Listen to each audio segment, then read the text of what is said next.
Welcome, everyone, to Redacted on this Wednesday. I'm Clayton Morris. I'm Natalie Morris. And on this show, we like to seek the truth wherever the facts may lead us. Sometimes it leads us to uncomfortable places, and there are some uncomfortable stories that we're going to get to on today's broadcast. We're going to talk about what is Putin's next move and why was there a sudden secret meeting yesterday in the basement of the U.S. Capitol with leaders of the Republican and Democratic Party. Very, very odd. Something big seems to be happening and bubbling up, and we're going to talk about that on today's show. Plus, will the West maintain its hegemony? I guess it might even be debatable if it still has hegemony, right? So we're going to discuss that. It's a major theme in our show, but we're going to drill down on it specifically today. We're also going to talk about the race for the fake meat industry, part of the global reset, the Great Reset, and why they're pushing us away from eating meat and towards this processed, weird, beyond meat movement. So we'll talk about that. Plus, we are going to talk about the rock and the hard place that Serbia finds itself in. At least the president is candid about it. This is a story we have been continuing to follow, as you know, because we love geopolitics. That's right. Do we love it, or we stick with it? I love it. I mean, yeah, I love it. Yeah, we love it. You love it. You're here. Thank you for joining us. Redacted starts right now.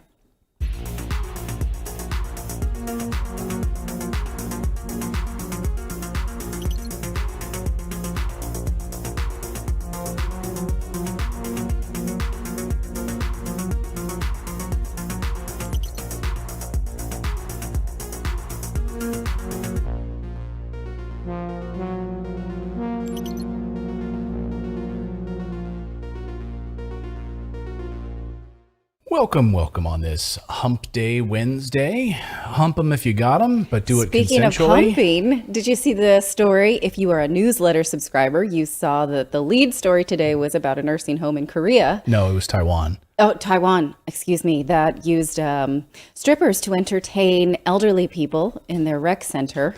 At their senior citizen home. They had to apologize for that. Not to the seniors. The seniors seemed to like it. The seniors looked like they were happening and clapping along. We have a daily newsletter, which you can subscribe to.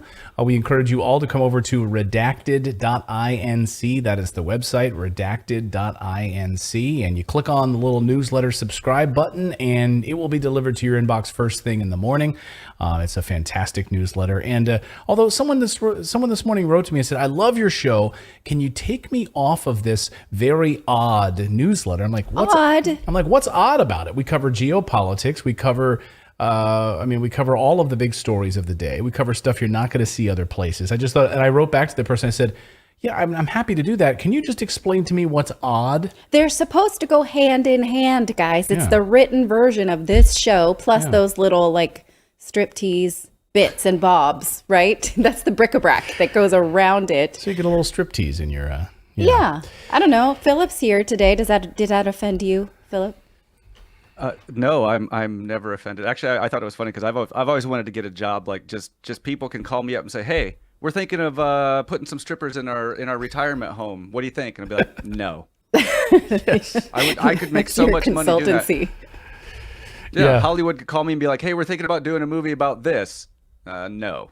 Yeah, that's be the no guy.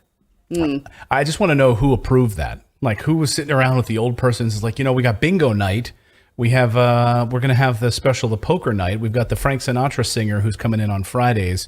Can we put in striptease on Tuesday? Well, a major theme of libs of TikTok is the strippers around children, the pole dancing training for children, right? And that opens up a whole conversation about, I don't know, this, that, or the other. But is it the same strippers around elderly people? They're not being inoculated. They're not being, trained for anything. You would think. Indoctrinated. Right. So, I don't know. Is that the same? I don't know. Let us know in the chat. Let us know right now. Would you guys, if you guys go to an old folks home, would that be something that you would mind seeing? Let us know in the comments section today. All right, we've got our top story. Let's talk about this. Something big is happening, and we're not being told exactly what it is. Yesterday, there was this bizarre meeting. We understand where the head of the CIA went to the Capitol building and got together with the Gang of Eight. Now, the Gang of Eight are the top lawmakers, right? They're sort of meant to sort of rise above all of the political fray. And just when there's some sort of a crisis, when there's some sort of a big issue, they get together. Yes. The Gang of Eight does. So they met with the head of the CIA, and they met in a private skiff room in the basement of the Capitol yesterday. It was a really bizarre, this meeting was hastily called. According to Jake Sherman, the reporter, he's an excellent reporter from Punchbowl News. He used to be a writer for Politico. Now he's on his own with Punchbowl. But he broke this story. He said Pelosi, Adam Schiff, McCarthy, and Burns, meaning Burns, the head of the CIA, are going to the skiff with Burns and the director Burns in the basement of the Capitol. Really bizarre. And then this is so the skiff room, if you're not familiar, is a sensitive compartmentalized information facility. That's what it is, which is to give them a briefing. They're giving them some kind of a briefing. We don't know what. Why won't they tell us what this is? When pressed about it, they kept quiet. What's really bizarre that as this meeting was actually unfolding yesterday, a fire alarm went off in the building, and there was a brief evacuation of the Capitol. They went back in and continued these secret meetings.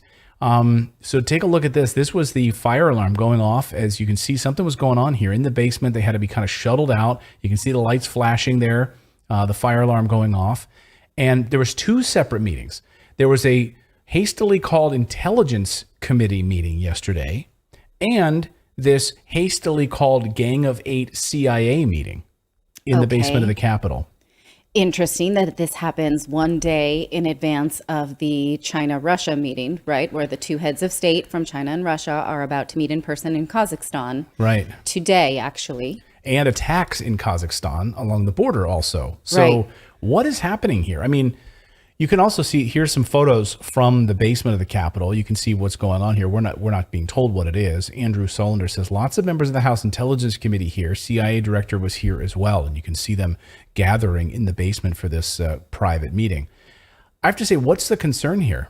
I mean, there are a couple of concerns floating around this evening as you're watching this show. One of them is concern over a nuclear attack by Russia. Now, let me repeat that. A nuclear attack by Russia, which they have said unequivocally that's not something that's ever on the table for them, but yet that is a concern inside of Washington. We don't know if that's what this meeting was about. We don't know. Current members of the Pentagon and former generals are saying that they're worried about Putin using nuclear weapons. Now, they've lost 6,000 square miles in Ukraine. The Western media is saying that Putin is getting desperate. So now he may use nuclear weapons. Do you believe that would lead to a nuclear strike? I mean, I'd love to hear what our viewers think about that.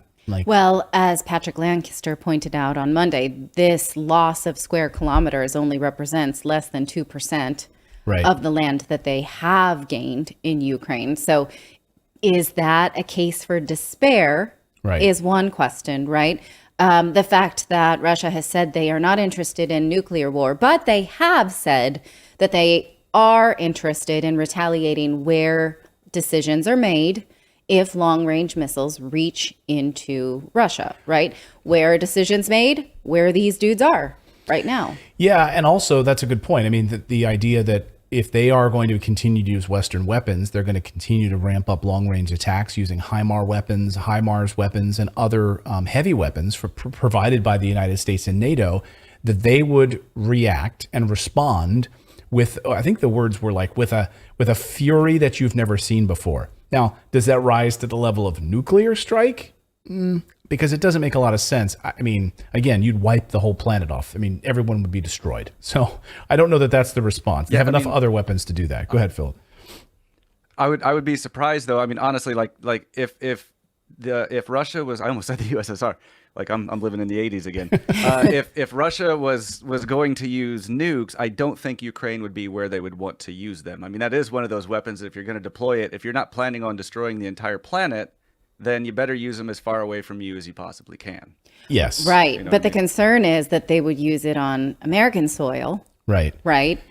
Because they have said we will strike where these decisions are made, which I think most of us extrapolated to mean American soil. So let's just hope that that's not the case, right? Although we did see American warships playing war games right next to Russian warships yesterday. So again, or 2 days ago. So again, who knows what's coming, right? And there's a lot of concern around the Arctic Circle as well. What is happening in the Arctic over resources and that land grab? So we don't know. Call me skeptical, though. I mean, according to Russia's defense ministry, they are sitting right back right now, and they're not planning any major offensive. They're carrying out their attacks, but there's not any major military offensive, according to the Ministry of Defense. And as if, by the way, that they would broadcast that to the world. Like, hey, we're going to be here, here, here, and here. This is where we're going to attack. So we don't know. But right now, they're continuing their operations, their special military operation, according to their defense ministry today. I don't know. Call me skeptical, but I think something else is going on. Something else is going on. Is the United States having these secret CIA meetings because they're worried about some kind of retribution from Russia? Could it have something to do with yet another one of Putin's closest allies dying yesterday? I mean, again, I'm throwing these out there. You guys let me know what you think. But yesterday, according to Russia Daily, 39-year-old Ivan Pechorin, the managing director of Putin's Far East and Arctic Development Corporation, so development and resources in the Arctic Circle, fell off the side of a boat while sailing in the waters close to Rusky Island. Here he is. As we reported, by the way, 2 weeks ago, and there he is. So he's dead at 39 years old. As we reported here 2 weeks ago, Vladimir Putin's top oil advisors are all dying. Mm-hmm. Remember the last one we found dead, thrown from a window? Of a hospital. From the 6th floor? Like we really, no, he just jumped out of the hospital? Doesn't make any sense. Putin's inner circle, like all of the members of his inner oil sanctum, are basically dying off or being killed. Putin's main guy for exploration in the Arctic is now mysteriously dead, thrown off a boat, or he fell off a boat. One person dies, okay. 2, that's a coincidence. 8 of them? 8 of Putin's like inner oil circle of advisors, and I mean, it just doesn't make any sense to me. So the question we raised a few weeks ago here on the show, not by us, but we were reiterating what is being thrown out there, is that who is picking these people off? Yeah. And you know, is it intelligence services from somewhere picking these people off? Where's it coming from? Why is this happening? 8 people killed? Yes. All with a 0 degree direct connection. Yes. With Vladimir Putin. And all related around energy and resources, the main concern right now. So I don't know. I mean, what's happening? Why are they meeting in the basement of the Capitol? If you have an idea, let us know in the comments. They're not telling us what it is. Meanwhile, Ukraine is begging for more money today, more weapons from the United States. This, according to the Wall Street Journal this morning. Ukraine wants longer range weapons. Ukraine signals major weapons request for long-term offensive against Russia. They want it to be a long-term offensive. So they want longer, higher powered heavy weapons that they can attack inside of Russia. But now is the time to ask on this sort of high of success, right? And isn't that convenient? Yes. Right? Like they launched this offensive, and now, you know, we're going to ask for all of these additional heavy weapons. They have it both ways. When they're losing, they say they need more. When they're winning, they say they need more, right? They are appealing to both sides of the coin. Well, I think for a lot of Western countries, it was like, well, what are we getting for all of this that we're sending there? Well, now you have it. You have this. It's working. You have this victory over the past few days, right? Mm-hmm. By the way, the real story about that is, because we reported here how they've been talking about, oh, there was panic and all of these Russian soldiers were just throwing down their weapons and running. Well, it doesn't add up. It doesn't add up because they're just running away, and you can't catch up to them with armored vehicles and tanks. That doesn't add up. Turns out that there were almost no troops around. It was like empty, very little Russian forces at all. So there wasn't a rout. There wasn't a destruction of these forces. They weren't running and they were catching up to them and overpowering them. They just weren't there. They were like showing up, and there was huge gaps in the line, and they weren't even there, according to military analysts. So meanwhile, Western countries are ready to pour billions more into Ukraine, and they are giddy that NATO forces have helped Ukraine mount this counteroffensive. So do we think that Putin is going to sit back and do nothing? That's the question. Is he just going to sort of sit back on his haunches? The Financial Times is reporting this morning that the United States is preparing to send more potent weapons to Ukraine in the form of jet aircraft. So who's going to fly the jet aircraft? Ukrainian military? Especially when we've had military analysts saying that all of Ukraine's trained military were the first to go, right? And so all they're left with are these civilian volunteers who, you know, I don't know if I'm a civilian, if I were to volunteer for something, I can't fly a jet aircraft. I don't have that skill set. Yeah, like, all right, Ray, show of hands. I know you're a pig farmer. You're a seamstress. Anybody want to fly a jet? Yeah, I'll learn. Okay, we'll get you up in a jet this afternoon. No, it's going to take years of training. Unless you plug them into the matrix, right? Right. Can I fly Like a they're out helicopter? there rock, paper, scissors to see who gets to fly the F-35. Yes. Right. So, Is it going okay. to crash? We don't know. But I mean, it's hilarious. If you're one of these people who, because I actually had a comment the other day in one of our videos and someone said, you mean to tell me NATO is leading these attacks against Russian forces? I mean, that's verifiable. And they're like, what are you smoking? I'm like, Ukraine's military has been decimated. Who else is leading these attacks and strikes using HIMARS, calling in of, I've spoke to sources in the military who tell me these HIMAR, the HIMAR vehicles specifically need to be targeted using intelligence targeting for GPS locating. Like you can't just randomly operate a HIMARS without intelligence, like tracking specific spots where these things are going to strike. This is a skill set that is learned for a long time. Yes. And coordinated. We don't just put these things in the field and just hope that Ukrainians know how to use them. No, they're being absolutely run by NATO forces. They have been for years, and they are continuing to be. And so that's who's going to be flying these jets. It'll be NATO aircraft. It'll be NATO jets. It'll be NATO pilots. It'll be U.S. forces under the pretense that these are Ukrainians flying jets. So, I mean, remember when President Biden said this would never happen? Listen. The idea that we're going to send in offensive equipment and have planes and tanks and trains going in with American pilots and American crews, just understand, and don't kid yourself, no matter what you all say, that's called World War III, okay? Let's get it straight here, guys. That old expression, don't kid a kidder.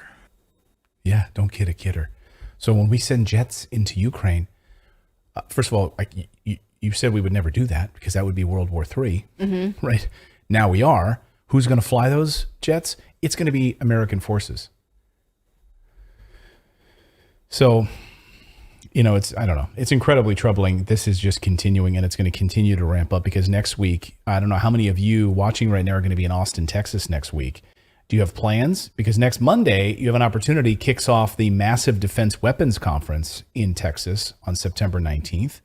Among the companies on display will be Northrop Grumman, Raytheon. All the big players will be there. And if you visit their website, you'll be scrolling down. You might see this face who's going to be the keynote speaker. Well, actually, here you go. So armaments, robotics, munitions, merge to meet the mission, the future force capabilities. This is the conference. Okay. And then if you scroll down, here we go. We scroll down on the website. Who's going to be the keynote speaker at the conference?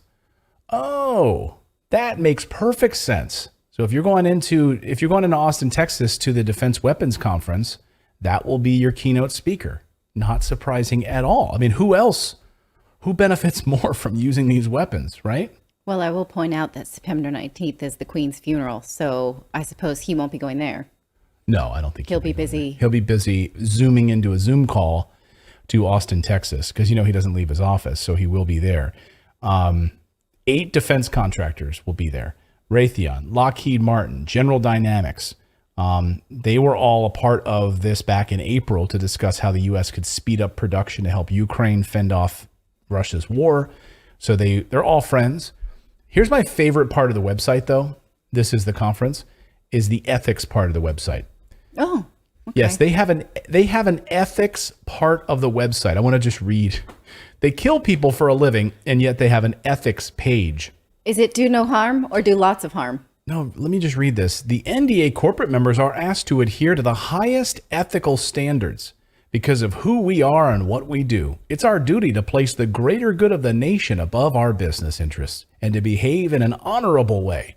demonstrating respect for key principles that include honesty, fairness, equality, dignity, diversity, individual rights, and the rule of law. I mean, are you kidding me? Like, this is literally their ethics page on the rule of law. They don't adhere to the rule of law by any stretch of the imagination. No, they don't have to. They don't adhere to the international laws. They don't adhere to the United States laws. They don't adhere to any of it. No, in fact, the United States doesn't even join the International Tribunal on War Crimes. Right. They won't even join. They sanction members. Yeah, they won't join because they will be called out. Because they don't want to be held accountable for a laundry list of things. So, you know, which rule of law are we discussing? Right. When you make up your own laws, though, it's really easy to stick to them because you can change them at any moment. True. Right. This We're is just like, true. no, we're totally following the ethics that we just created just now. Right. The diversity one really cracks me up because of who gets bombed the most, right? There's no diversity of victimhood at all. Like, people with darker skin are more prone to be the recipient of these weapons. That's their diversity to be on the program. business end of these weapons. And so if you're a brown country, you will receive one of our drones. you'll be on the business end of that. Unbelievable. So, I mean, again, I don't know what's coming. We'll see what this private meeting was about. There is, you know, obviously big concerns about this meeting with Xi Jinping and President Putin. But also, what does Putin do in response to these mysterious deaths, to this offensive, to this new round of American and NATO weapons showing up in their country and Germany? They said Germany crossed the red line. So there's a number of key hotbed points that who knows what was being discussed in that CIA meeting, but we will continue to follow this story. We've got more news that we're going to get to on the show tonight. We're going to talk about the United States. New poll out today about the status of the American superpower. A number of you voted in this poll, perhaps, and we're going to dive into what this means for the future of the Western world. We're also going to look at the great race towards processed meat. Yes. Have you ever tried one of those processed meat burgers? Yes, we have. And vegetarian? usually, you know, I have got on board with this, like, come on, honey, let's try this. And then I really believe it before we even taste it. I'm like, it's the same, right? This happens a lot in our house. And Clayton's like, yeah, but no. No, this does not taste anything like a Shake Shack burger. I'm sorry. It does not. I'm sorry. I've tried that. We're going to talk about, you know, like, we're not going to tell you what to do. If you are a vegetarian and you like eating those, that's fine. There are things to consider, though. But we should not be sort of missing the main power structures in place when we look down upon people who do eat meat. And also, more importantly, I want to look and talk about the World Economic Forum's whole relationship with this, because the whole reason we're even talking about this is because of them and the Great Reset. And that's really driving this entire agenda. We're going to talk about that in Serbia. But first, let's talk about a new poll out this morning. Shows that half of Americans, so a new poll out this morning shows that half of Americans think the United States will lose superpower status within 10 years. I want everyone right now who's watching in the comments section, let me know if you're one of those people. Do you think in the next 10 years, the United States will lose superpower status? And what does that mean? I mean, that means economic status, right? That means military status. Global hegemony, you know, the right to the exportation of culture and cultural ideals. The U.S. dollar as the U.S. dollar as the reserve currency of the world. Right. All of those things. So the World Economic Forum and their Great Reset. I mean, we are watching literally what they said. The Great Reset unfold exactly as they predicted and exactly as they wanted. Then the Prince of Wales, Charles, was the man to introduce the Great Reset. He introduced it in a video. Now he is king, and here's what he said. Case we have no alternative, because otherwise, unless we take the action necessary and we build again in a greener and more sustainable and more inclusive way, then we will end up having more and more pandemics and more disasters from ever accelerating global warming and climate change. So this is the one moment, as you've all been saying, when we have to make as much progress as we can. Yeah, towards the Great Reset. So when he released the video on the Great Reset, it's couched around COVID and our response so that we don't have that experience again. But that was the use of it, right? That was the cover. Right. And he's using these broad strokes of like, we have no choice, or else the planet will die, or else we will be shoved back into lockdowns because of pandemics that rage on, right? I mean, these are things that are verifiable, but there's a lot of fear mongering around them. So we don't talk about them in any kind of rational way. Well, there will not be Western superpowers, but instead, under the plan for the Great Reset, I mean, it's unfolding, right? We might not like it. If you're in the United States, you might not like it, but this is exactly what they wanted to have happen, right? Which is a consolidated power structure led by global corporatists. So there wouldn't be like sovereignty. Forget about individual sovereignty from a nation. It's really about these unelected leaders driving policy and consolidating power. The plan has multiple parts. So if you've read the Great Reset plan, you know that it has three main pillars. So we'll get to that in a moment. I want to go through each piece of this because it's important. But meanwhile, this poll out this morning that YouGov did, it's stunning. Among 15 potential future scenarios involving instability or political violence, the one that most Americans consider likely is in the next decade is that the U.S. ceases to be a global superpower. 50% say that, followed by a total collapse of the U.S. economy. We'll get to that in a second. Each of these 15 dire scenarios is considered somewhat or very likely in the next decade by at least 20% of Americans. So let's kind of go through some of these. The 50% that the U.S. will no longer be a global superpower. Yeah. There will be a total economic collapse. There'll be a civil war between people who call themselves Republicans and Democrats. The U.S. will no longer be a democracy. That one stood out to me. I mean, it's debatable how much it is at this point, but it is a republic, so I know anyway. But there'll be a civil war in the U.S. There will be a total breakdown of law and order. There'll be a civil war between red and blue states. The U.S. will become a fascist dictatorship. Mm-hmm. The U.S. will be invaded by a foreign country. That seems unlikely. There will be a civil war between the rich and the poor. Okay. There will be a civil war between we already have a civil war between the rich and the poor, yes. don't we? I mean, okay. There'll be a civil war between people of different races. States will secede from the United States. The federal government will confiscate citizens' firearms. I mean, some of these things are already happening. Yes. There will be a civil war between people living in cities and people living in rural areas. Now, you think about like when you come, you have farmers. We're seeing this already. We're seeing, government clamping down on people that have farms. But with a control of information, we could be experiencing it without being able to label it such, right? Like the one that you missed here, the U.S. will become a communist dictatorship. Right. In a lot of ways, we have facets of that in place. Yeah. But we can't say so, right? We can't even discuss it in certain instances, but in certain facets. I'm afraid to say those things. Okay. After an end to the U.S. global superpower status, they also have this economic status, which is crazy. This new poll shows that Americans see a total economic collapse in this YouGov poll. Look at this. Look at the top there.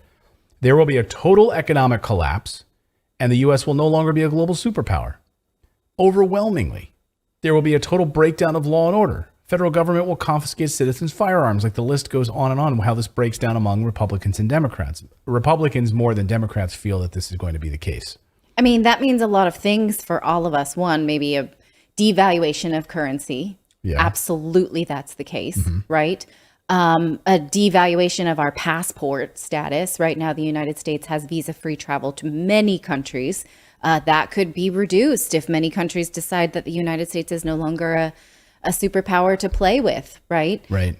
Collapse of the banking system, which is dependent on debt overseas, right? These are things that all of us are sitting on right now as privilege, and we don't know it until it's pulled out from under us. And so this is all part of the plan. This is all part of the Great Reset plan. There are three main things that are, if you read the Great Reset's website and you go right through their list of exactly what they want, it's broken down in three ways. I'll kind of give you the general overview. Number one, a move to stakeholder capitalism, right?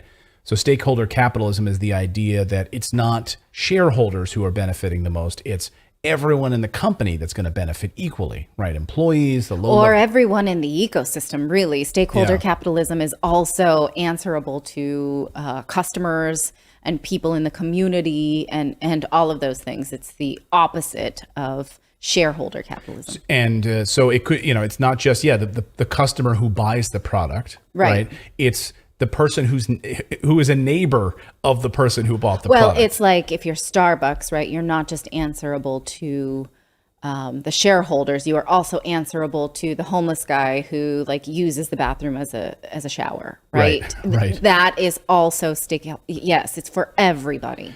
So a move to stakeholder capitalism. Number 2 is a large-scale spending by governments to move us off of fossil fuels towards sustainability. Okay, that's number 2. Number 3 is to harness the fourth industrial revolution, which includes vaccines, human testing centers for the control of health and monitoring, and surveillance, basically a surveillance state. No, thank you. Yeah, this is their plan. And, this is why all these Western leaders are championing it. You're seeing it in Canada, you're seeing it in the United States, you're seeing it throughout Europe right now, and you're watching it unfold right before our eyes, accelerated under the auspices of Russian sanctions. So the first is a shift to stakeholder capitalism, which Forbes says will fail. Here's Forbes. Why stakeholder capitalism will fail. The idea is that these businesses will level the playing field on everything. They'll take away personal gains in favor of their collective. So you will own nothing, and it's working. And that's why we're seeing this collapse. So the way Forbes basically says is, it's not going to happen because back in the day, it was all shareholder capitalism, which was a total disaster, right? When it's just focused on the shareholders. But now stakeholder capitalism won't work because these companies will continue to do the same shit that they've been doing for years. They're just going to pretend it's a PR move more than anything else. I don't know that I agree when you say that shareholder capitalism doesn't work. I think that I should say, I'm saying I didn't say that. I'm saying that's what Forbes is saying in this piece. And they're highlighting specifically Jack Welch, the former CEO of GE, which he labeled it stupid. That when you literally are only focused on enriching the shareholders, that's not going to work. That was Jack Welch. Okay. And that's the Forbes piece. All right, I understand what you're saying here. I think that a lot of the ways in which people shit all over capitalism, for instance, you see like 17 magazine, right, has like anti-capitalist articles for teenagers as if they understand that capitalism is the death of society and it's the only way that people maintain an unfair hegemony, or even shirts in Target, like onesies, anti-capitalist, right? Right. What they're mistaking capitalists for is sort of poor public policy and planning, because capitalism in and of itself should take care of these kind of things, right? Like if you're going to a barber who's racist, you stop going to that barber and the community collectively then selects a non-racist barber, that kind of thing. Like it should work itself out if we have pure capitalism, which we don't. And we saw that during the pandemic. We see the government picks winners and losers. We don't have the opportunity to affect the market in a way that's collectively good for all of us. Yeah, and then I guess racist people could choose to go to the racist barber. Yes, Like, fine. hey, I'm racist. I'm looking for a good barber who's also racist. So who appreciates my racist jokes, right? and that's capitalism, right? In theory, that should be an option, right? But there shouldn't be someone who tell you, don't have these opinions, don't make these jokes that are ageist or racist or sexist or whatever, right? So you shouldn't be able to serve anybody because nobody should have this opinion. Whereas if you may have these opinions and you want to tell jokes about it, and you should be free to go into, should you be free? Capitalism should work that out, right? Yeah, ideally. I'd love to hear our viewers what they think about that. Maybe this is not the best example. Let's give another example of the talc in baby powder that disproportionately harms people of color who use that more, right? In theory, they should be able to understand it for themselves and stop using those products because it's hurting them. But the government's role is also to say that this is not allowed, right? These companies, though, because of their privilege, are allowed to hide these effects, right? And so that is policy, not at work, not capitalism. I mean, the point that they're making in this piece is really that it's a PR move, and then that this idea of stakeholder capitalism, this leveling of the play, is just a PR move, and it's really not going to do it. They're going to Absolutely, continue. it is. They're going to continue to do their same shit. Right. They're going to continue to pour chemicals in rivers, while at the same time supporting Black Lives Matter. Right? Like they're going to. Sure. That's the same stuff they're going to do. So they will continue to take away your personal gains in favor of the collective. That's the goal of the Great Reset. And so you will own nothing. They've told us that. You will own nothing and you will be happy. Those are the words of Klaus Schwab, right? And it's working. That's why we're seeing this collapse in real time. Yesterday, we got the new inflation numbers. And what did they say? They said 8.3% Yeah. was the new. Now, experts were hoping for 8.1%. So the market took a dump because they didn't like that. They were hoping for a bigger decline. But they are saying that the peak was the June 9.1%. But still very, very bad. Right? Yeah, it still very sucks. bad. But so the Biden administration and the White House trying to spin it one way. CNN, though, CNN of all people, holy smokes, they actually had this explanation for the new inflation numbers yesterday. Watch this. Only hours before James Taylor serenaded the crowd celebrating the Inflation Reduction Act. I've seen fire and I've seen rain. First of all, I'm a huge James Taylor fan, but this is like the most bizarre and sad thing I've ever seen. Like this great, like legend, you know, folk music, right? Like to sit there at the White House and like carry water. Like I've seen fire and I've seen rain, but now it's better now. Now things are better thanks to the Inflation Reduction Act. Come on, James. Come on. A new inflation report showed consumer prices remain hotter than expected. His number one economic priority is to deal with inflation. Is there more work to be done? Absolutely. In August, prices rose 8.3% from a year earlier, compared to 8.5% in July, meaning that while drivers may be feeling relief at the pump with gas prices going down, rent, healthcare, restaurant meals, and furniture all remained high. A core inflation index that doesn't include food or fuel also rose sharply. Wow. Yeah, look at that. That last number is Only crazy. hours before. So the second agenda item from the Great Reset is a massive, large-scale spending by Western governments. So, well, we're really good at that, aren't we? I mean, the EU, the United States, we're really good at spending all kinds of your money on these programs. President Biden yesterday was literally out there in front of the television cameras telling the world that he and his Democrats were responsible for the Inflation Reduction Act. And that at the same time he was speaking, I want you to watch this on the screen. This is literally amazing. We're literally watching in real time as the Dow and the stock market were tanking yesterday, having the worst day in 2 years. And it's like living in a bizarro world. Watch this. Okay, you're listening there to President Biden at the White House. He's celebrating the passage of the Inflation Reduction Act. He says that he's been fighting Big Pharma for decades.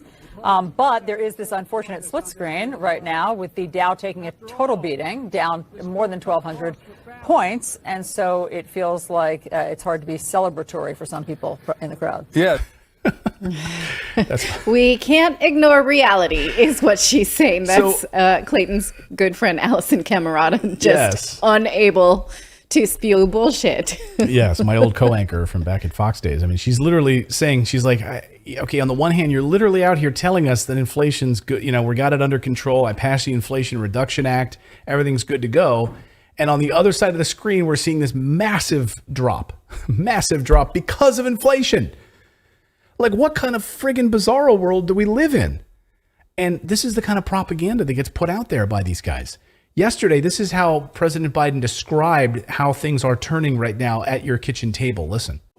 This bill cut costs for families, help reduce inflation at the kitchen table. Yeah, so things are better at your kitchen table because of what the White House has done. Okay, let us know in the comments. Like, if you're in the United States, I mean, are things better now because of the Inflation Reduction Act? He told you it's better, so you must feel that way.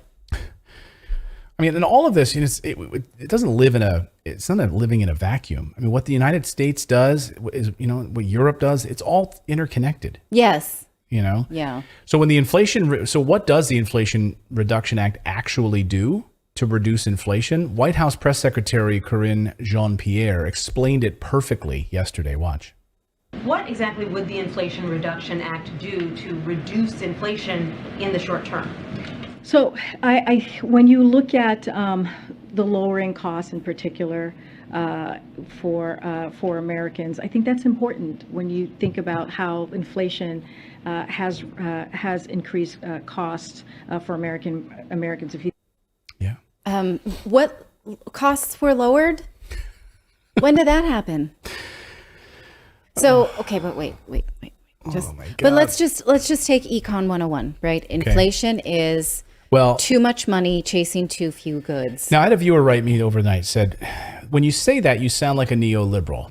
And here's why, Clayton. This was explaining it. And he said, it's a symptom. So I'm listening to you. I see your emails. It's a symptom of inflation. Okay. That all of this additional spending is a symptom of additional spending.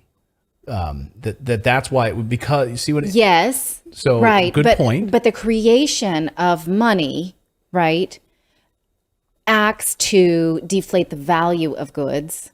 Right. And so when we're all competing for too few goods, so in that ecosystem, how are prices going down for Americans? I don't know. I mean, again, if your grocery bill continues to go up, your furniture bill goes up, your rent goes up, it's going up to compete with all of this abundance of cash that's in the system. Is it not? I don't understand though. Which part of that sounds like a neoliberal? I mean, I guess I'm not quite sure. I mean, this was his argument, and I just wanted to put it out there because I think it's an interesting take on it. That the printing of the money, the printing of the money is a symptom of inflation. Like we're printing additional money because inflation's already going up. But that wasn't the concern from the Federal Reserve. Inflation wasn't a concern yet, according to the Federal Reserve. And they dumped $8 trillion into the economy.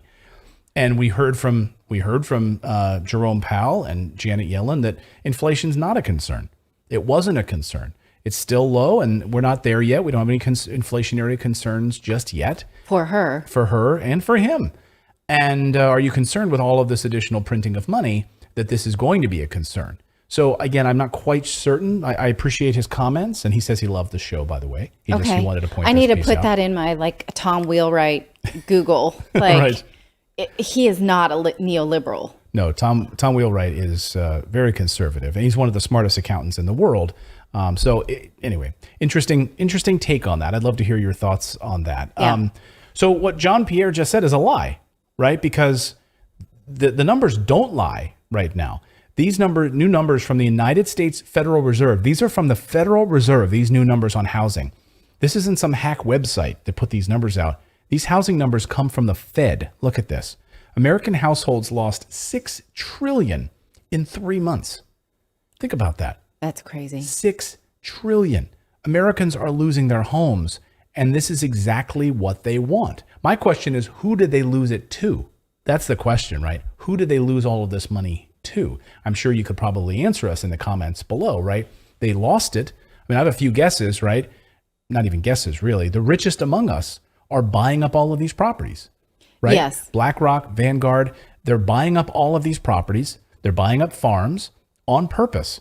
The reason Forbes says stakeholder capitalism will fail is because it's just this one big PR move, and they're continuing to do exactly what they want, which is to gobble up power and consolidate resources. Well, just this morning, we reported in the newsletter that savings or deposits into banks are down. I think it was 34%, or it was, up to a third of fewer deposits into U.S. banks, which means people don't have it to put in their bank account. They're too busy spending it in order to survive. Right. Yeah, because if the rent continues to go up, instead of, what is the rule? Like, you're only supposed to spend 25% of your take-home pay on a rent or a mortgage. Like, that's the, I don't know if that's. Well, I thought it was currently, I thought it was at a third of your income now. It's been bumped up. Yeah. I guess inflation. The old rule was don't go above 25%, right? That's sort of like the Dave Ramsey rule, I guess. Right? Yeah. But now it's a third. Right. And it's even going higher. I've seen some instances where it's upwards of 40% or higher than that. Right. Well, I thought the housing market was losing money because of lattes and avocado toast. Did I not get the new memo that it was going to somebody else? Yes, it's going to because people are buying lattes and avocado toast. That's where it's going. Those are my two favorite things. But you didn't buy any additional properties. No, I didn't. Natalie's going to go deeper on the race to remove the meat and replace it with processed food. That's a part of that sort of next level piece of this. That's also part of the Great Reset agenda, to take away meat, farmland, and control the food supply. And of course, everything. And food supply is all tied to this, right? And so we saw this freight rail strike threatening supply chains. And again, the food supply, it's all interconnected. You have 57,000 conductors who are going on strike, moving of goods across the United States, to get people to get fresh produce and all of these things is absolutely coming to a head right now. And so again, the control of the food supply is also part of the Great Reset, right? Part of this agenda. So let us know your thoughts on this in the comments below. I would love to hear your thoughts on this. Will half of Americans think the U.S. will lose superpower status in the next 10 years? We've got more news to get to. We're going to talk about Beyond Meat and the race for the processed food market. We're also going to look at Serbia under threat by the European Union. But first, we're going to tell you about our show sponsor over at Athletic Greens. Now, this is something we've been using for, I want to say, about 2 years here in our family. We use it regularly. We are smoothie junkies to the point that Clayton just this Father's Day got a brand new blender and puts Athletic Greens in his smoothies every day. Now, you don't have to put it in a smoothie. You can mix it in water, juice, whatever you'd like. But this is a supplement to your daily nutrition that has 75 high quality vitamins, minerals, whole food source superfoods, probiotics, and adaptogens to help you start your day off right. This is a special blend of ingredients that supports your gut health, your nervous system, your immune system, your energy, recovery, focus, and aging, all the things, right? Now, someone in our family, I won't name names, is not so keen to eat their vegetables just whole from the garden. So it really helps to have a supplement that can put those vitamins and minerals in his or her body, right? So that he can have the benefit of those things. Now, this person does eat fruit and vegetables, but needs extra servings. Now, you did say he, so or I know, she. I said he or who she, you're talking about. Right? So, this is very lifestyle friendly. It fits any diet, dairy-free, gluten-free, keto, paleo, multivitamin. It's important, you just have this in one dietary supplement and you're good to go. So right now, it's easy to make Athletic Greens a part of your day, and they are going to give you a free 1-year supply of immune supporting vitamin D, which we have talked about many times on this show, is very useful for certain viruses that might be in the world, as well as just sort of overall immunity. Plus, they are going to give you 5 free travel packs with your first purchase. All you have to do is visit athleticgreens.com/invest. You're investing in yourself, right? And that's athleticgreens.com/invest to take ownership over your health and pick up the ultimate daily nutritional insurance. All right. Well, we've got more news to get to. We're going to talk about the meat race and then Serbia under threat, all of that. But first, I want to say, please subscribe to the channel. If you're new here, please hit that subscribe button. We do this show live every day at 4 p.m. Eastern time. So it's great to have you as part of our community here. So hit that subscribe button, and then you can actually chat along with us. When you subscribe, then you can get access to the chat field there. And when you subscribe, your name will pop right up here. So let's see if we have any live subscribers that pop up here. If you subscribe, your name will pop up here on the big screen during the show. So do it. Also, hit that like button if you would be so kind. That costs you nothing but a little just poke at your screen. That's right. Poke it. All right. Remember what was the social media that had pokes? Was that MySpace or Friendster? No, poking. It was Facebook. Facebook. Facebook had the poking? Yeah. Oh, I don't even remember. Yeah. Yeah. Okay. Yeah. We don't do that anymore. It's not consensual. No, they got rid of the poking. But if it feels good to poke that like button, do it. Did you ever poke anyone? I don't think I did. You did, Philip? I mean, I have a kid. Yeah. All right. Ugh. Give All me a right. second. I think I have an eyelash. Do I have an eyelash right here? You have like 1,000 of them. Like in my eye? Oh, I don't see it. All right. Well, the World Health Organization wants you to stop eating meat so that you can depend on highly processed foods instead. Are you game for this? Yes, sign me up for that fake meat. Okay, we're going to talk about the fake meat industry and ask this question. Is this an enlightenment movement, or is it a new way to remove your ability to feed yourself and concentrate power in the hands of a few? Now, I am not here to talk down vegetarianism or veganism at all. I think you should make your own choices about what you eat consciously. It is not my place to tell you what to eat. I feel like I used to feel that way. I was a lot more of a like radical liberal who would be like, you don't care about the planet, you should make these choices, right? I don't feel like that anymore, especially since researching for this show and this newsletter. The more I research things, the more I realize that people should be free to make their own decisions and not talked down to. Mea culpa. Wow. Right? But there is no doubt a war on people who eat meat as planet haters.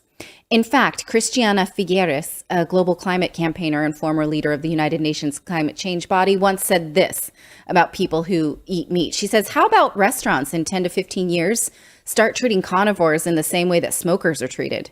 If you want to eat meat, they can do it outside the restaurant. What? So if you eat meat Oh my God. to the concentration camp with you, scarlet letter, This is coming, guys. sin tax. Holy smokes. Right? Yeah. Okay. But let's look at what you eat instead and if it's any better for the planet if you are eating these plant-based meat substitutes. The two biggest players in this space are Beyond Meat and Impossible Foods. Beyond Meat has been a Wall Street darling for the last year, and Impossible Foods is said to be filing for an IPO. UBS estimates that the plant-based food business will hit $85 billion in sales by 2030. Now, the main narrative around these plant-based alternatives is that they are good for the environment because the meat industry is responsible for high carbon emissions. That's what they say. But that's true. The meat industry, mass producing this amount of meat is bad for the planet. And Americans eat more meat with every meal than any other country on the earth. And in increasing quantities, right? And so the meat industry is happy to sell you those products, and they use up a lot of water. They are responsible for a lot of pollution because when you mass farm animals, they require a lot of antibiotics. Those things leak into the earth by way of the waste because animals don't absorb all of that in their body. It is responsible for carbon emissions via the animal's flatulence, as well as other sort of machinery in the shipping process. So this is true, right? But does going meatless actually help the environment? And are these meatless products the answer? So first, the carbon effects of vegetarianism. Now, vegetarians like to say that by not eating meat, they reduce their carbon footprint by 50%. But that is misleading because you have to be a vegan to hit that 50% number. That means you don't consume any products like eggs, cheese, honey, gelatin, and you don't buy any leather or wool products either. But if you're full vegan and you hit this reduction of 50%, what that is reduction of 50% of your food-related carbon emissions. But the food-related emissions of most humans is really small. It's like 10% of your personal emissions. Thereby reducing that by 50% is really only hitting about 4.3% if you're a vegan, right? Okay. So, okay, it's not nothing, but it's not 50% of your whole carbon footprint, right? Right. Unless you're Henry David Thoreau and you live without a cell phone, without any kind of automated anything, without electricity, whatever. Most vegans are not that. Right. Right. Now, so most of your emissions comes from riding your car, using your cell phone, your car, your heater, the electricity in your house, the data centers that you plug into to work, that kind of thing.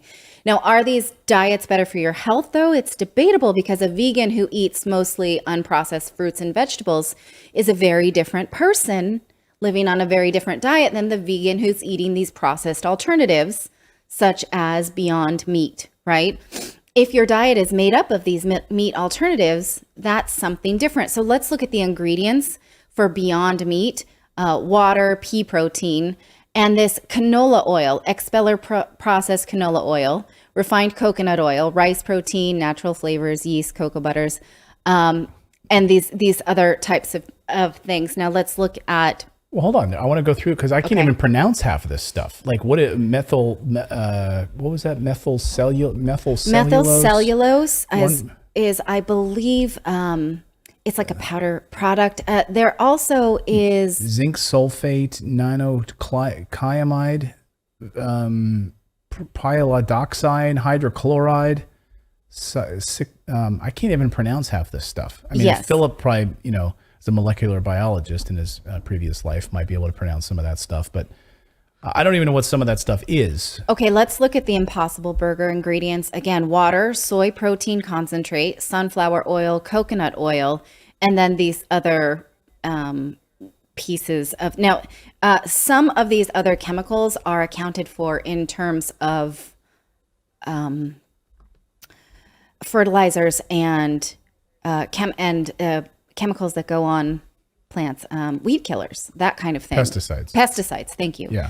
And we are going to talk about that later. But the major component here, the ingredients listed first, are these processed oils, sunflower oil, canola oil. They used to be made with palm oil. A lot of them have removed that. These oils are not good for you, unequivocally speaking, right? In fact, because they cause inflammation, cancer. Well, they're processed at such high heat temperature that, yes, they then have carcinogenic effects. In fact, some experts, such as author Mark Sisson, say that they cause inflammation for hours after consuming them, much longer than a cigarette even causes inflammation of the arteries, right? So if you smoke a cigarette, you do get inflammation of your arteries, but for less time than when you consume these oils, these processed oils. Also, they are not organic. They require more pesticide use than an animal does. So you're ingesting these processed oils raised on a steady diet of fertilizer and pesticide, right? Okay, so what of their impact on the planet? According to some studies, on par with meat. In fact, these oils contribute to deforestation, and the amount of farmland that they require has increased exponentially. So let's look at this chart that shows us the greenhouse gas emission of growing these types of things, right? Palm oil's the worst. Which is at the top of the list there. Right, which is not amongst the ingredients that we just talked about in these products, but a lot of other vegan products do use a lot of palm oil. Soybean oil was in those things. Rice, rapeseed oil, sunflower oil. So the oils are the worst, right? Cane sugar, some of the worst things. So it's like, it's the land use, yes. It's the farming, it's the animal feed, it's the processing. So obviously, it's the transport of them, it's the retail, it's the packaging of them. All of those things contribute to high amount of greenhouse gas emissions. That's why a 2003 study of meat versus plant-based diets found that both are not sustainable if they are based on these oil-based products. The study found that plant-based diets were more sustainable than the average meat-based diet in a limited sense, but this is 10 years ago, and demand for these products has skyrocketed because we tell ourselves that, oh, at least it's not meat, right? Right. And then, of course, if you think about the transportation of these boxes, freezing these patties and shipping them around the world, these fake meat sausages that are being shipped all over the place. Well, but meat is frozen and shipped all over the earth too. If you read the book, The Secret Life of Groceries, there's a whole thing about the frozen shrimp industry, and that's awful, right? So we're not apples to, those things are apples to apples, shipping things around the world that are not, we're not talking farm to table here. If we were, it would be a much different calculation. Now, the major problem is that these products require large industrial farming, right? Huge crops of seeds for oils. And this will create more food insecurity. Consider this statistic from Dr. Joseph Merkle, an osteopath. He says, industrial agriculture uses 75% of available farmland, yet produces just 30% of food consumed globally. Small biodiverse farms use 25% of land and provide 70% of our diet. So if the industrial agriculture share continues to rise, it will eventually kill the whole planet and eliminate any possibility of growing food. So they're telling you, don't eat meat. That means you're a sinner, right? Eat these processed food instead and put your diet in the hands of a few powerful companies. Right. The Great Reset, right? Yes. This is the consolidation of power. We're going to buy up all of these farms in the Netherlands and the United States, run them out of business, get rid of all of your livestock, and use these farms to create these plant-based processed garbage foods. Right. It's hard to argue with his point that once living animals are eliminated and replaced by patented plant-derived alternatives, private companies will control the food supply and therefore control the people. Yeah. Right. Well, and then also you think about, I mean, this absolutely that's the case. You control the people. When you control the food supply, you control the people. And if you eliminate all of this plant-based, you eliminate all of the meat, and you just provide us with all of this processed garbage, then of course you need to swoop in and provide us with healthcare and vaccines and Yes. you need to be able to help us now that we're all getting cancer from your ridiculous food supply. Yes. Right? So I hope there's some sort of a biopharmaceutical complex of vaccines that would be available and things that can help me in the case that I start getting sick from all of your cancer causing problems. Now, when you sort of poo-poo on the meat industry, what's not being said is that Americans don't need meat with every meal in double servings, right? And so if we were to sort of change the composition of our diet, we wouldn't have to have these high greenhouse emissions from so much meat, right? And we don't have to replace it with a plant-based alternative. We can replace it with, I don't know, fruits and vegetables, like wholly sourced things, Well, right? I mean, if And you go in back to fact- like, that's what I was going to say, if you go like back to the 1950s, right, when we had smaller portions, you might have had a piece of meat and you had vegetables and you had, more of a balanced diet and you didn't, or more of a balanced dinner plate, a balanced breakfast. Then you have like Kellogg's that comes in and starts pushing the cereal, Yes. cornflakes in the morning instead of having eggs and having bacon and having things that, on the farm, getting away from butter, getting away from all of these things. Yes. If we could go back to just living, eating maybe not as giant portions that we're now with advertising forced down our throats in the United States. Now, we're not saying here that there's not benefits of eating vegetarian lifestyle or choosing that ethically. Absolutely, those things are true. But we are seeing this sort of in some places, like in wealthy nations, we think, oh, we'll replace this with this like super expensive, meat-based alternative, which is bougie now, right? Or we see in Brazil, people are learning to actually grow for themselves in this movement towards urban farming. Take a look. The Wall Street Journal reporting that urban agriculture is growing. And to my mind, that is a good thing. Do you have that video, Philip? Yes, that one. This one. Yes. There we go. So, these people here, you have to imagine in these like poorer neighborhoods in Brazil where they take these strips of land and do these urban community gardens, they are not serving that with a Beyond Meat patty that costs $4. I got to imagine, right? Right. Also, the farm, the idea too, we've covered a couple of studies here on the show over the past year about different meat-based farms, where in California specifically, where they've actually gone carbon negative on their production. Yes. And so I think there's a lot of marketing and negative marketing around the meat industry. And there's quite a number of farms that are actually doing the sustainable thing and actually providing meat and actually have less of an impact than a lot of these plant-based alternative farms. Yes, you are right.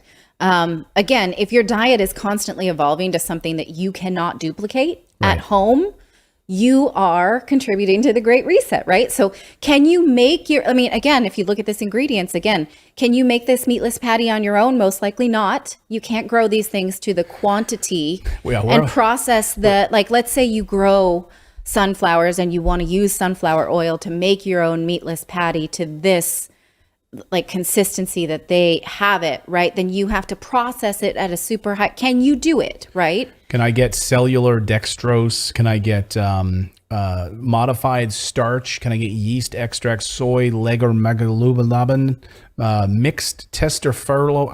I can't pronounce. Right. Now we are like kind of homesteader fans in our house. So we constantly ask ourselves, could we do this if the global economy shut down, right? Could we press our own olive oil?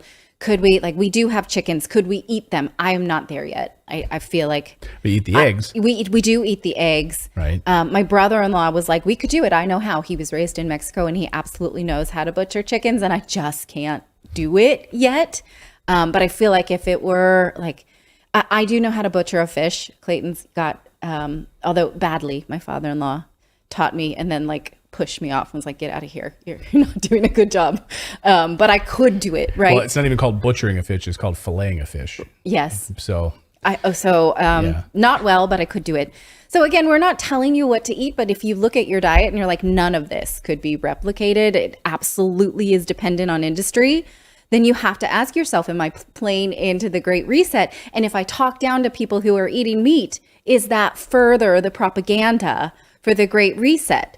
Again, telling people to eat this fake meat, though, or eat less meat is incredibly ethnocentric. When you look at the statistics around the world, 1.5 billion people are vegetarians around the world, but only 75 million of them are vegetarian by choice. Mostly it's because of poverty. And the statistics do show that when a community moves out of poverty, that population is more likely to start choosing to eat meat. I mean, look at my brother-in-law is Right. like perfect example, right? So like he was raised where there was like one egg for a family of 5 and they would have to split it up. But now that they have a bit more money, they are able to share a bit more meat inside of inside of their family. Of course, none of this is to ignore the negative effects of mass farming animals. That is unequivocally not a good thing, right? Bjorn Lundberg, in his book, he actually sees a lot of potential in this lab-created meat. That is meat created from the stem cells of animals. That is real meat from an animal that never lived, that never had consciousness, that never was an animal. It's just like you take the chicken breast and clone it. So now right? I'm not there yet on that. Like I'm with you. I'm on there. That. I'm the same with you with like butchering the chickens. I get that, but like the lab created meat, I can't. I'm not there yet. But this generates up to 96% fewer greenhouse gas emissions. But then again, the question remains: can you grow it at home? No, I cannot. Right. Then again, you're stem cells. You're relying on the lab. You're relying on the same problem that is the processed fake meat industry. Yes. Right. Yeah. So is it any better? I They're don't gonna have know. to ship it to you. They're gonna have to put it in a box, freeze it in a patty, and ship it to you. Or you could go to your local butcher. You could go to have your local farm to table, and buy your stuff locally. Get your tomatoes and everything locally, and prepare your burgers that way. Yes. So I don't know. How do you feel about that, Philip? Stem cell meat. Well, the lab created meat I'm okay with, actually. Like, that doesn't bother me, but I've been in labs. One of the things that's interesting is what you were talking about, like where they're kind of controlling the food supply by controlling the population. Something else that people need is energy.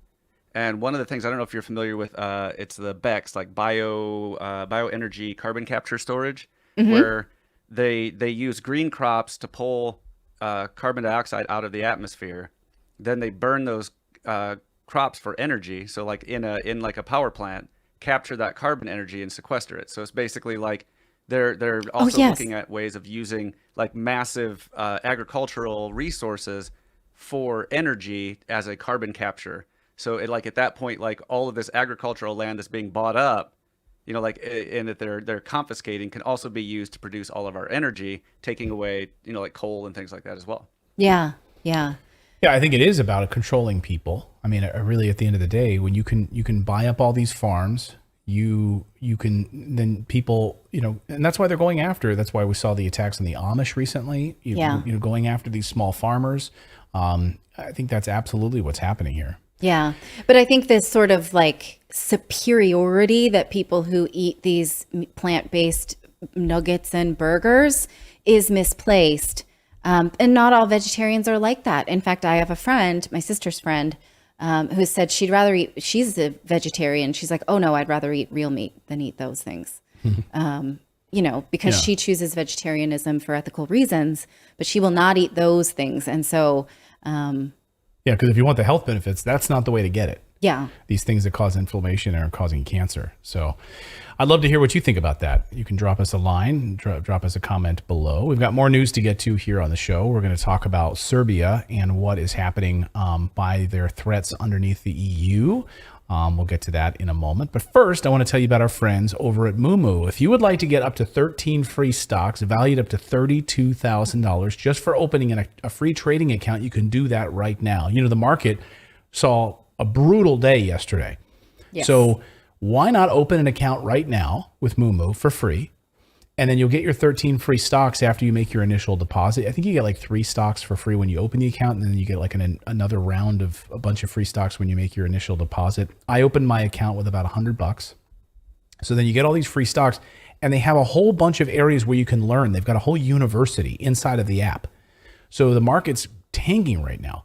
Great. Well, now's an opportunity to learn, like to use this opportunity, this time to learn something about the market. Learn how to trade, learn how to invest in certain companies that are going to, be the future. I'm a big commodities fan. I like to invest in silver and gold companies and producers, right?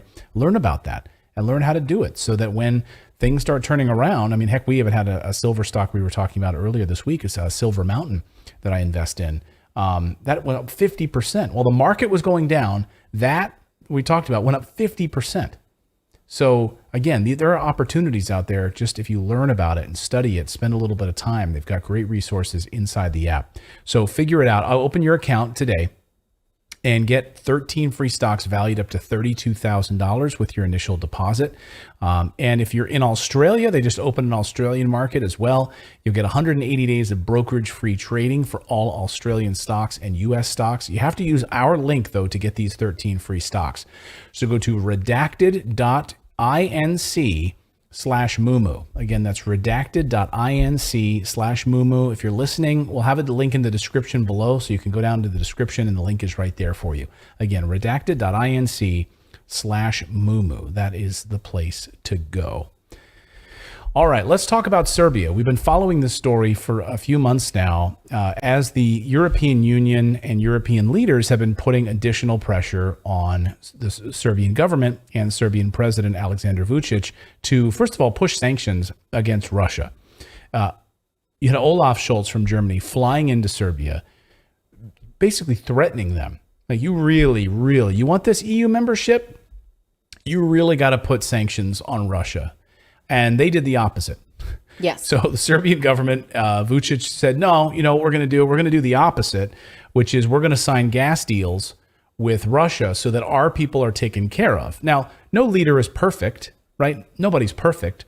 But isn't it refreshing when you actually have a president who's also 7 feet tall, who's looking out for his own people, right?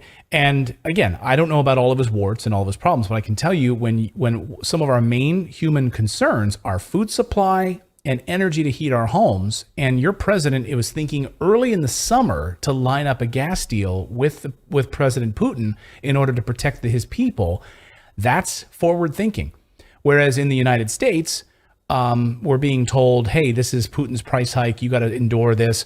It's patriotic for you to do that. Other members of the EU are saying the same thing, like Borrell. I don't know if you saw this today, that EU sanctions, he called it like a diet. So this is Joseph Borrell. He's a diplomat with the EU. He said that these sanctions right now, it's basically like, it's like a diet plan. Okay, I'm going to call extreme bullshit on that. In fact, it makes me mad because that's what we were sort of told around the pandemic. Like, hey, stay inside, save some money, we're saving energy, we're saving the planet, right? But in fact, when people were let out of lockdowns, carbon emissions went up. People, it turned out, don't want to be put on a diet. They want to live the life that we created for ourselves. Yeah, not just bullshit, it's condescending. It's extremely condescending, makes me mad. Like, so well, it's also... Go ahead, Phil. Oh, sorry, I was going to say, like the I'm an analogy guy. So if I decide, like, you know what, I think Clayton needs a diet. So the way I go about that is I lock him up and I don't let him have any food. Yeah. I think that's illegal. Right. I have to look in on the legality of that, but I do believe that's illegal. It's not allowed. That's called concentration camps. Like, that's what I mean, that's basically what this is, right? This is, and again, there was an interesting story out of Philadelphia this week. They had the soda tax. You remember over the years, I was there in Philadelphia when I was a news anchor on Fox Philadelphia for Good Day Philadelphia when they enacted the sugar tax. And so they had these giant sodas, like you couldn't get them anymore. Like if you wanted to get your big gulp, sorry, you're not going to be able to get it anymore. So the soda tax on the population was a total failure.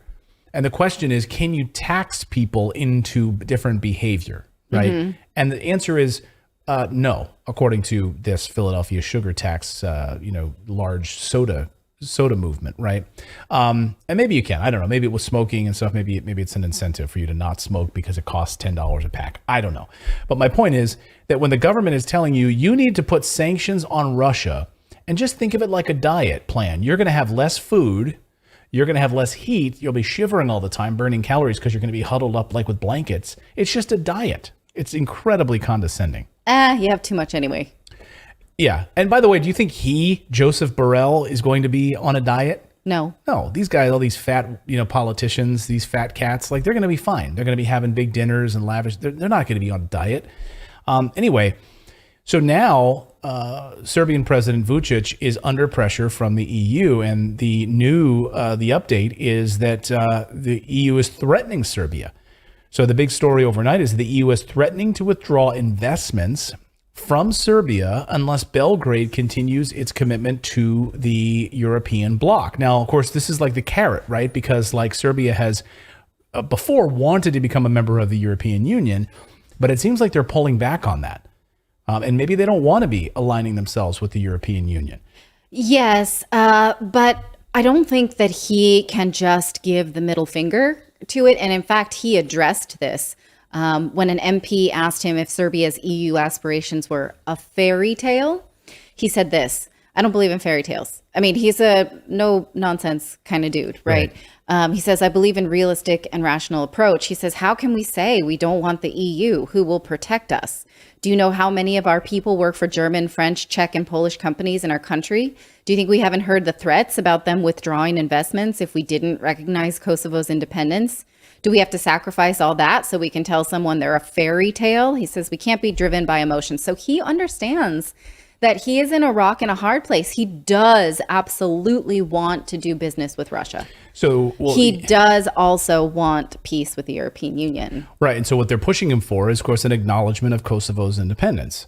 Right. He says we keep hearing the EU, the leader of the president whose Progressive Party holds 104 seats in the 250 member legislature faced criticism from both the pro-EU Democrats and the Eurosceptic Oath Keepers in Serbia.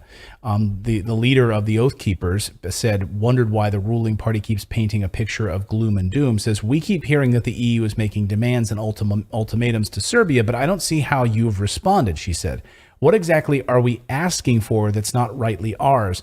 What are the unrealistic and maximalist demands that you keep talking about?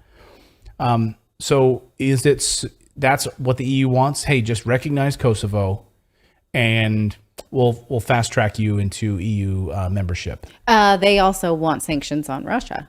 Right. So do all of these things.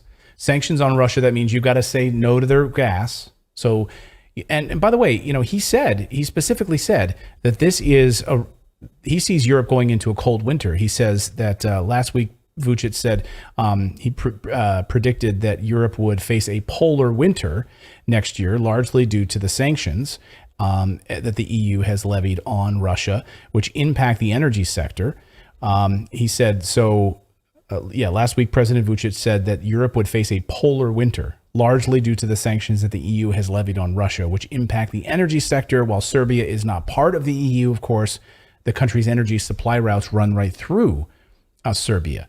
And he's saying, look, Serbia is going to be collateral damage no matter how neutral we play it, right? Because of, like every surrounding nation, reliance on foreign imports, foreign imports.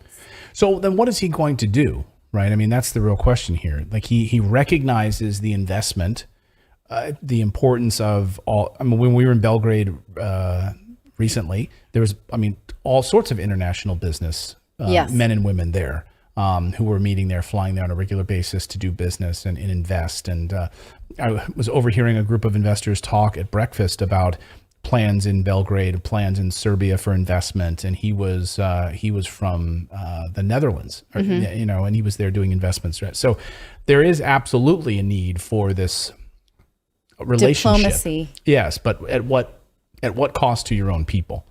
I would love to hear from our Serbian friends who watch our show. Where do you come down on this? Let us know. We've been trying to cover the story as fairly and openly as we can, and giving you all sides of this really important story. Because I think all of these countries that don't get enough awareness, certainly in that region, how important they are to the geopolitical landscape.